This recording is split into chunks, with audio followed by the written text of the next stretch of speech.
Hello, Brigadiers and Brigadettes and hockey fans alike. This is your captain speaking. Welcome to my channel. Now let's jump into some hockey content. Hello everybody, happy Thursday. We're getting through the week. Here's my dog again, just so you can see it. Yes, he is in a lot better mood this time than he was last time, so there we go. Oh, his breath stinks, never mind. Anyway, let's talk about our 3 questions today. And these will be covering the Chicago Blackhawks. The first question, we'll just jump right on into it, is will the older players move their NMCs? NMCs mean no movement clause, and usually players that deal with, they're a franchise player or something like that, they'll have an NMC, no movement clause in their deal, so that way they will hopefully be able to stay with one team during their career. Chicago has 4, and honestly, if I had to be completely, transparent with you, I think that they should have not done that for at least 2 of the players, but I won't get into who, but 4 players that have these NMCs are going to hurt the Blackhawks because of the expansion draft. They need somebody to at least waive one of their no movement clause, and I think that's going to hurt their inability, or that's going to hurt them because they're not going to be able to protect some of their younger players potentially. But I do think for the most part they won't be too hurt by it. So, would any of these players waive their NMCs? Again, no movement clause. Let's take a look at the 4 players and see the likelihood of them waiving. Patrick Kane. He is, one of the first ones that come to mind. Patrick Kane was selected first overall by the Hawks in 2007. And he's coming off an 84-point season that obviously was cut short due to COVID, so he had another great offensive season. One thing I will say is Kane's offensive game is amazing. He's never been that great of a defensive player, but he provides that offensively. He's a 3-time champion with the Hawks, and I can already tell you right now he's not going to leave Chicago. Ironically, I'd really love to see him go to Buffalo. I think it'd be really fun to see him with Jack Eichel, Taylor Hall, turn it around in Buffalo. That's his hometown. But that's not going to happen because of cap reasons, and fans in Chicago would actually probably riot just because of Kane's legacy with the team. He's really been a massive part of the team for over a decade now. And then the second player, Jonathan Toews. He was selected 3rd overall by the Hawks in the 2006 draft and is coming off a 60-point season. And much like Kane, he's not going to waive his clause. He's going to be a Blackhawk for life. He loves playing in Chicago. He's been captain serious. He's been captain of the team since the 2008-9 season.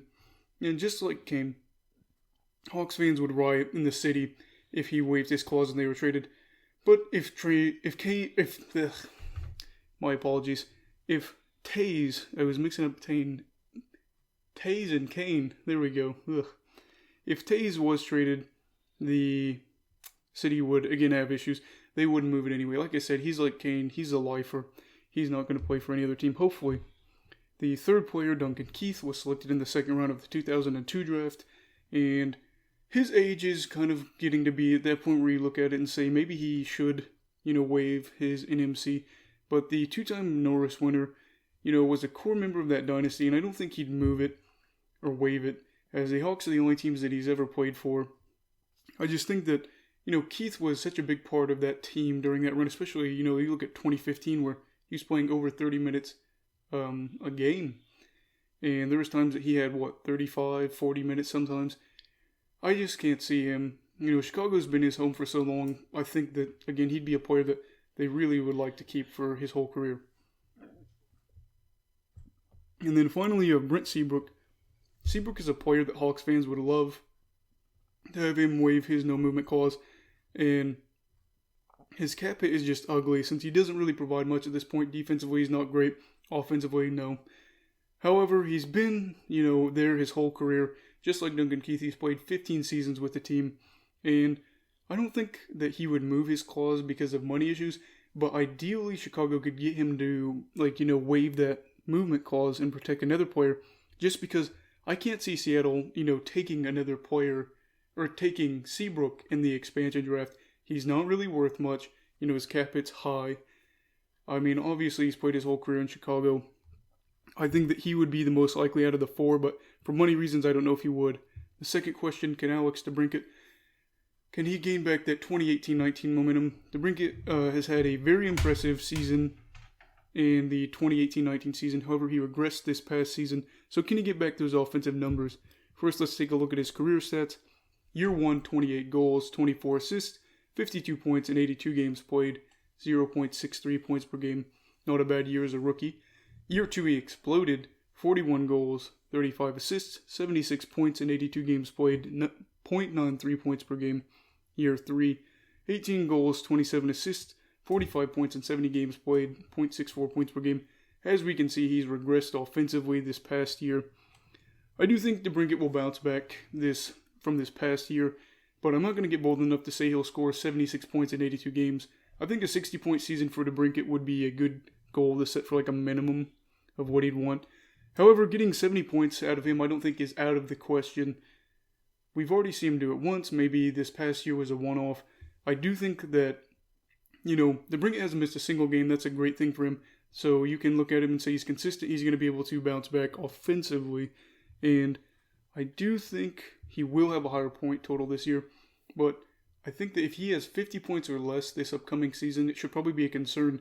And you should wonder whether or not that 2018-19 season was a one-off for his career and whether that was his career year or not. But I do think DeBrincat will be able to bounce back. 70-point season would be great for him. I'm going to say 60 probably this upcoming year.